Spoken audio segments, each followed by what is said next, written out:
good morning mga kapatid, kapamilya. Welcome back to my channel mga kapuso.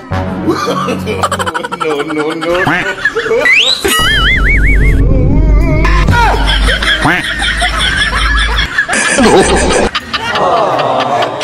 Okay guys, good morning sa inyo. Nandito po ako sa DSWD. Estudyante po sa Makati.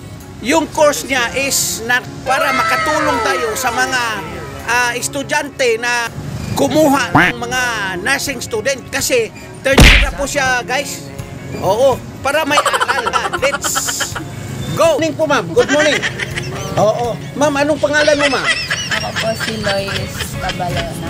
Okay, saan ka ma'am? Taga saan ka? Taga Cavite po. Taga Cavite. Okay guys, kasi guys, pumila po siya sa DSWD. Maraming taong pumipila dito dahil po humingi ng tulong po sa ating gobyerno. Okay, nakausap ko siya, third year student po siya.